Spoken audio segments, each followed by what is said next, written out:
S ಹಾಗಾದ್ರೆ ಸಿದ್ದರಾಮಯ್ಯ ಅವರು ಅಕಸ್ಮಾತ್ ಕೆಳಗಿಳಿದ್ರೆ, ಈಗ ಸಿಎಂ ಸ್ಥಾನದಿಂದ ಕೆಳಗಿಳಿದ್ರೆ ಸರ್ಕಾರ ಪತನವಾಗುತ್ತಾ ಅನ್ನುವಂತಹ ಭೀತಿ ಎಲ್ಲ ಒಂದ್ ಕಡೆ ಹೈಕಮಾಂಡ್ಗೂ ಇದ್ದೇ ಇರುತ್ತೆ ಅಲ್ವಾ ಸರ್? ಖಂಡಿತವಾಗ್ಲೂ ಸಿದ್ದರಾಮಯ್ಯನವರ ರಾಜಕೀಯ ನಡೆಯನ್ನ ನೋಡಿರೋರಿಗೆ ಆ ಭೀತಿ ಯಾವಾಗ್ಲೂ ಇದ್ದೇ ಇರುತ್ತೆ. ಹ್ಮ್ ನಾನು ಹೇಳಿದ್ದೆ ಕಾಡ್ತಾ ಶಾಂತಿವನಕ್ಕೆ ಇದೆ ಹೋದಾಗ ಹೈಕಮಾಂಡ್. ಕುಮಾರಸ್ವಾಮಿ ಗವರ್ಮೆಂಟ್ ಏನಾಯ್ತು ಹ್ಮ್ ಅಲ್ವಾ? ಹಾಗಾಗಿ ಸಿದ್ದರಾಮಯ್ಯ ಆ ರೀತಿ ಶಕ್ತಿ ಇರುವಂತ ನಾಯಕ. ಹ್ಮ್ ಹ್ಮ್ ಒಂದು ಸರ್ಕಾರವನ್ನ ತರುವಂತಹ ಕೆಪಾಸಿಟಿನೂ ಸಿದ್ದರಾಮಯ್ಯನವ್ರಿಗಿದೆ.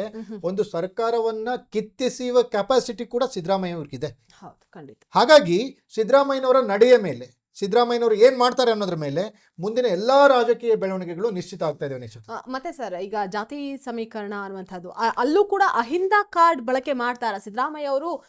ಲಾಸ್ಟ್ ಮೂಮೆಂಟ್ ಅವ್ರಿಗೂ ಕೂಡ ಇದನ್ನ ಎನ್ಕ್ಯಾಶ್ ಮಾಡ್ಕೊಳ್ಳೋದಕ್ಕೆ ಯಾವ ರೀತಿ ತಯಾರಿಯನ್ನ ಮಾಡ್ಕೊಳ್ತಾ ಇದ್ದಾರೆ, ಮಾಡ್ಕೊಳ್ಬಹುದಾ ಅನ್ನುವಂಥದ್ದನ್ನ? ಖಂಡಿತವಾಗ್ಲೂ ಸಿದ್ದರಾಮಯ್ಯನವರು ರಾಜಕೀಯ ಶುರು ಮಾಡಿದ್ದು, ಸಿದ್ದರಾಮಯ್ಯನವರು ಕಾಂಗ್ರೆಸ್ಗೆ ಬರುವಾಗ ಆ ಪಾಕೆಟ್ ಅಲ್ಲಿ ಇಟ್ಕೊಂಡ್ ಬಂದಿರೋದು ಏನು ಪಾಕೆಟ್ ಮನಿ ಏನಂದ್ರೆ ಅಹಿಂದ ಅನ್ನುವಂಥದ್ದು. ಅಹಿಂದ ಸಮಾವೇಶಗಳನ್ನ ಮಾಡಿ ತಾನೊಬ್ಬ ಅಹಿಂದ ಸಮುದಾಯಗಳ ಏಕಮಾದ್ವಿತೀಯ ನಾಯಕ ಅನ್ನೋದನ್ನ ಸಿದ್ದರಾಮಯ್ಯ ಪ್ರೊಜೆಕ್ಷನ್ ಮಾಡಿಕೊಂಡು ಆ ಒಂದು ಏನು ಬ್ಯಾಲೆನ್ಸ್ ಅನ್ನ ಪಾಕೆಟ್ ಅಲ್ಲಿ ಇಟ್ಕೊಂಡ್ ಬಂದಿದ್ದಾರೆ. ಆ ಬ್ಯಾಲೆನ್ಸ್ ಇನ್ನು ಸಿದ್ದರಾಮಯ್ಯನವ್ರ ಪಾಕೆಟ್ ಅಲ್ಲೇ ಇದೆ, ಅದಿನ್ನು ಕಾಂಗ್ರೆಸ್ಸಿಗೆ ಬಂದಿಲ್ಲ. ಕಾಂಗ್ರೆಸ್ನ ಅಕೌಂಟಿಗೆ ಏನಾದ್ರು ಬಿಟ್ಟು ಹೋಗ್ತಾರ ಸಿದ್ದರಾಮಯ್ಯ, ಅಥವಾ ಆ ಬ್ಯಾಲೆನ್ಸ್ ಅನ್ನು ಇಟ್ಕೊಂಡು ಬೇರೆ ಕಡೆ ಏನಾದ್ರು ಜಂಪ್ ಮಾಡ್ತಾರ? ಅದು ಸ್ಟ್ರೆಂತ್, ಅದು ಅಹಿಂದ ಅನ್ನುವಂಥ ಸ್ಟ್ರೆಂತ್ ಸಿದ್ದರಾಮಯ್ಯನವರ ಪಾಕೆಟ್ ಅಲ್ಲಿದೆ. ಅದು ಕಾಂಗ್ರೆಸ್ ಪಾಕೆಟ್ಗೆ ಬರಬೇಕು. ಬರುತ್ತೋ ಅಥವಾ ಸಿದ್ದರಾಮಯ್ಯನವ್ರ ಜೊತೆಗೆ ಮತ್ತೆ ಜಂಪ್ ಆಗುತ್ತೋ ಗೊತ್ತಿಲ್ಲ, ನಾಳೆ ಗೊತ್ತಾಗುತ್ತೆ. ಮತ್ತೆ ಸರ್, ಇಷ್ಟೆಲ್ಲದರ ನಡುವೆ ಅಕಸ್ಮಾತ್ ಏನಾದ್ರು ಡಿ.ಕೆ. ಶಿವಕುಮಾರ್ ಅವ್ರಿಗೆ ಈಗಲೂ ಕೂಡ ಸಿಎಂ ಪಟ್ಟ ಕೈ ತಪ್ತು ಅಂತ ಅಂದ್ರೆ ಬಿಜೆಪಿಗೆ ಸೇರ್ಪಡೆ ಆಗ್ತಾರೆ, ಅಲ್ಲಿ ಸಿಎಂ ಆಗ್ತಾರೆ ಅನ್ನುವಂತಹ ಮಾತುಗಳು ಕೇಳಿ ಬರ್ತಾ ಇದ್ವು ಆಗೆಲ್ಲ. ಅದೇನಾದ್ರೂ ಆಗುವಂತಹ ಸಾಧ್ಯತೆಗಳಿದೆ ಈಗ ಏನಂದ್ರೆ ನಿನ್ನೆ ನಾವು ಚರ್ಚೆ ಮಾಡುವಾಗ ನಾವು ಅದನ್ನೇ ಮಾತಾಡಿದ್ವಿ. ಏನಂದ್ರೆ ಈ ರಾಜಕಾರಣ ಅಂದ್ರೇನೆ ನಂಬರ್ ಗೇಮ್ ಅಂತ. Number game. ಈಗ 130 ಜನ MLAs ಇದಾರಲ್ಲ ಕಾಂಗ್ರೆಸ್ ಅಲ್ಲಿ, ಅಟ್ಲೀಸ್ಟ್ ಡಿ.ಕೆ. ಶಿವಕುಮಾರ್ ಪರವಾಗಿ ಒಂದು 50 ಜನ MLAಗಳಿದ್ರೆ ಇಷ್ಟೊತ್ತಿಗೆ ಅವ್ರು ಕಾಂಗ್ರೆಸ್ ಅಲ್ಲಿ ಇರ್ತಿರ್ಲಿಲ್ಲ, ಯಾವಾಗ್ಲೂ ಹೋಗಿರೋರು. ಸಿದ್ದರಾಮಯ್ಯನವ್ರಿಗೆ ಶಾಸಕರ ಬಲ ಇಲ್ಲ, ಬೆಂಬಲ ಇಲ್ಲ, ಶಾಸಕರ ಸಪೋರ್ಟ್ ಬೇಕಲ್ಲ. ಎಸ್ ನನ್ನ ಜೊತೆಗೆ ಒಂದು 50 MLAಗಳಿದಾರ್ರಿ, ನಾನು ಬಿಜೆಪಿಗೆ ಬಂದ್ರೆ ಬಿಜೆಪಿ ಗವರ್ಮೆಂಟ್ ಮಾಡ್ಬೋದು ಅನ್ನೋ ತರ ಆದ್ರೆ ಬೇರೆ ರೀತಿ ಆಗ್ಬಿಡುತ್ತೆ. ಇವರು ಅವಾಗ ಡಿ.ಕೆ. ಏನಾಗ್ತಾರೆ ಅಂದ್ರೆ ಮಹಾರಾಷ್ಟ್ರದ ಶಿಂದೆ ಇದ್ರಲ್ಲ, ಕರ್ನಾಟಕದ ಶಿಂದೆ ಆಗ್ಬಿಡ್ತಾರೆ ಅವಾಗ. ಓಕೆ, ಹಂಗ ಆಗ್ತಾ ಇಲ್ಲ ಇಲ್ಲಿ, ಹಂಗಾಗ್ತಾ ಇಲ್ಲ. ಯಾಕಂದ್ರೆ MLAಗಳ ಸಪೋರ್ಟ್ ಇಲ್ಲ. MLAಗಳ ಸಪೋರ್ಟ್ ಬೇಕಲ್ಲ. ಎಲ್ಲಿವರೆಗೂ ಡಿ.ಕೆ. ಶಿವಕುಮಾರ್ಗೆ ಶಾಸಕರ ಬೆಂಬಲ ಸಿಗೋದಿಲ್ವೋ ಅಲ್ಲಿವರೆಗೂ ಡಿ.ಕೆ. ಶಿವಕುಮಾರ್ ಮುಖ್ಯಮಂತ್ರಿ ಆಗೋದು ಇದೇ ತರ ಡೋಲಾಯಮಾನವಾಗಿರುತ್ತೆ. ಅಷ್ಟು ಸುಲಭವಾಗಿ ಆಗದೇ ಇಲ್ಲ. ಡಿ.ಕೆ. ಶಿವಕುಮಾರ್ ಮುಖ್ಯಮಂತ್ರಿ ಆಗ್ಬೇಕಂದ್ರೆ ಮೊದಲು ಮಾಡಬೇಕಾದಂತ ಕೆಲಸ ಏನಪ್ಪಾ ಅಂದ್ರೆ ಶಾಸಕರ ಬೆಂಬಲವನ್ನ ಗಳಿಸೋದು. ಅದಕ್ಕೆ ಡಿ.ಕೆ. ಪ್ಲಾನ್ ಮಾಡ್ಬೇಕಾಗತ್ತೆ. ಅಂದ್ರೆ ಅವತ್ತು ಏನ್ JDS ಅನ್ನ ತೊರೆದಿದ್ರು ಸಿದ್ದರಾಮಯ್ಯ ಅವರು, ಅವರ ಬೆಂಬಲಿಗರ ಜೊತೆಗೆ JDS ಅನ್ನ ತೊರೆದಿದ್ದು ಒಂದು, ಇಲ್ಲಿ ಮತ್ತ ಅದೇ ಕಾರಣನ ಈಗ ಇಲ್ಲಿ ಬಳಕೆ ಮಾಡ್ಕೊಳ್ತಾರೆ. ಖಂಡಿತವಾಗ್ಲೂ ಇದು ಒಂಟಿ ಸಿಂಹ ಅಲ್ಲ ಸಿದ್ದರಾಮಯ್ಯ. ಒಂಟಿ ಸಿಂಹ ಅಲ್ಲೇ ಅಲ್ವಾ. ಇದೇನಂದ್ರೆ ಒಂಥರ ಈ ಟಗರು ಅಂತ ಹೆಂಗ್ ಹೋಗ್ತಾ ಇರ್ತಾವಲ್ಲ ಹಿಂದಿಂದ ನೀವು ನೋಡ್ತಿರಲ್ಲ, ಆ ತರ ಇವ್ರದ್ದು. ಟಗರು ಸಿದ್ದರಾಮಯ್ಯ ಏನಾಗಿದ್ದಾರೆ ಈಗ ಅಂದ್ರೆ, ಅವ್ರು ಬೆಳೆದಿರೋದೇ ಜನರಿಂದ, ನಾಯಕರಿಂದ. ಅವರು ಆ 2ನೇ ಲೈನ್ ನ ನಾಯಕತ್ವವನ್ನ ಬೆಳೆಸ್ತಾರೆ.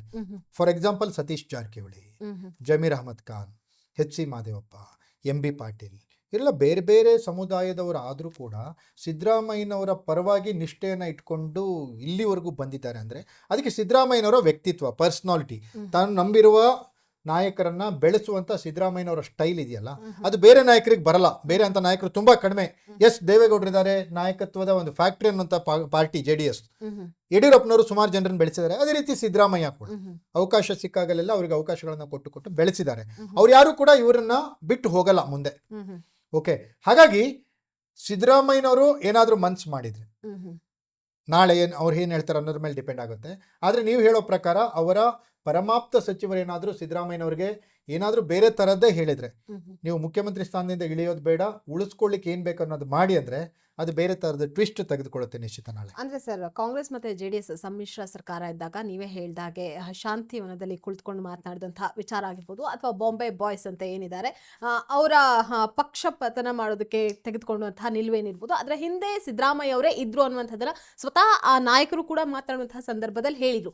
ಈಗಲೂ ಕೂಡ ಅಂತಹ ಪರಿಸ್ಥಿತಿ ನಿರ್ಮಾಣ ಆಗಬಹುದಾ? ಖಂಡಿತವಾಗ್ಲೂ ಸಿದ್ದರಾಮಯ್ಯನವರಿಂದ ಇದು ಆಗಲ್ಲ ಅಂತ ಹೇಳಕ್ಕೆ ಆಗಲ್ಲ. ಡಿ.ಕೆ. ಶಿವಕುಮಾರ್ಗೆ ಅದೇ ಭಯ ಇರ್ಬೋದು. ಇವರೇನಾದ್ರೂ ಓಕೆ ನಾನು ಇಲ್ಲಿ ಪ್ರಮಾಣ ವಚನ ತಗೊಳ್ತೀನಿ ನೆಕ್ಸ್ಟ್ ಡೇ ಹೋಗ್ಬಿಟ್ಟು ಶಾಂತಿ ಒಂದಲ್ಲಿ ಕುತ್ಕೊಂಡ್ಬಿಟ್ರೆ ಆಮೇಲೆ ನಮ್ದು ಯಾರಪ್ಪ ನಮ್ದು ಇವ್ರ ಶಾಂತಿ ಎಲ್ಲ ಹಾಳಾಗ್ಬಿಡ್ತಲ್ಲ ಅವಾಗ. ಡಿ ಕೆ ಶಿವಕುಮಾರ್ ಶಾಂತಿ ಹಾಳಾಗ್ಬಿಡುತ್ತೆ, ಸರ್ಕಾರ ಹಾಳಾಗ್ಬಿಡುತ್ತೆ. ಆ ಭಯ ಅಂತೂ ಇದ್ದಿದೆ. ಆ ಶಕ್ತಿಶಾಲಿ ನಾಯಕರು ಇದ್ದಾಗ ಆ ರೀತಿಯ ಭಯ ಸರ್ವೇ ಸಾಮಾನ್ಯ. ಹಾಗಾಗಿ ನಾಳೆ ಸಿದ್ದರಾಮಯ್ಯನವ್ರು ಏನು ಹೇಳ್ತಾರೆ ಅನ್ನೋದನ್ನು ಫಸ್ಟ್ ನೋಡೋಣ ನಿಶ್ಚಿತ. ನೋಡಿದ ಮೇಲೆ ಸಿದ್ದರಾಮಯ್ಯನವರ ನಿಲುವು ಯಾವ ರೀತಿ ಇರುತ್ತೆ ಅನ್ನೋದನ್ನ ನೋಡಿ ಈ ಸರ್ಕಾರ ಮುಂದುವರಿಯುತ್ತಾ, ಸರ್ಕಾರದ ಪತನ ಆಗುತ್ತಾ, ಸರ್ಕಾರದ ಭವಿಷ್ಯ ಏನು, ಕಾಂಗ್ರೆಸ್ನ ಭವಿಷ್ಯ ಏನು, ಜೊತೆಗೆ ಸಿದ್ದರಾಮಯ್ಯನವರ ಭವಿಷ್ಯ ಏನು, ಡಿ ಕೆ ಶಿವಕುಮಾರ್ ಭವಿಷ್ಯ ಏನು ಅನ್ನೋದು ಎಲ್ಲ ಪ್ರಶ್ನೆಗಳಿಗೂ ಉತ್ತರ ನಾಳೆ ಸಿದ್ದರಾಮಯ್ಯನವರು ಪತ್ರಿಕಾಗೋಷ್ಠಿಯನ್ನು ಕರೆದಿದ್ದಾರೆ. ಅದರಲ್ಲಿ ಅವ್ರು ಏನು ಹೇಳ್ತಾರೆ ಅನ್ನೋದ್ರ ಮೇಲೆ ಡಿಪೆಂಡ್ ಆಗುತ್ತೆ. ಅಲ್ಲಿವರೆಗೂ ನಾವು ಕಾದ್ ನೋಡ್ಬೇಕಷ್ಟೇ. Thank you so much sir. Thank you. ಒಟ್ನಲ್ಲಿ ಈಗಾಗಲೇ ಕರ್ನಾಟಕದಲ್ಲಿ ನಾಯಕತ್ವ ಬದಲಾವಣೆ ಒಂದ್ ಕಡೆ ಕನ್ಫರ್ಮ್ ಆಗ್ತಾ ಇದೆ. ಸಿದ್ದರಾಮಯ್ಯ ಅವರ ಪಟ್ಟವನ್ನ ಅವರು ಬಿಟ್ಟು ಇಳಿತಾರಾ ಅಥವಾ ಏನು ಅನ್ನುವಂಥದ್ರ ಕುರಿತಾಗಿ ಸ್ವತಃ ಸಿದ್ದರಾಮಯ್ಯ ಅವರು ನಾಳೆ ನಡೆಸುವಂತಹ ಪ್ರೆಸ್ ಮೀಟ್ ನಿಂದಷ್ಟೇ ನಮಗೆ ಈ ಕುತೂಹಲಕ್ಕೆ ತೆರೆ ಬೀಳುತ್ತೆ. ಏನಾಗುತ್ತೆ ಅನ್ನುವಂಥದ್ದನ್ನ ಸಹ ನಾವು ಕಾದ್ ನೋಡ್ಬೇಕಾಗಿದೆ. ಇದಾಗಿತ್ತು ಈ ಕ್ಷಣದ ಅಪ್ಡೇಟ್. ನೆಲ ಜಲ ಭಾಷೆಗಾಗಿ ನೋಡ್ತಾ ಇರಿ ಫೋಕಸ್ ಟಿವಿ.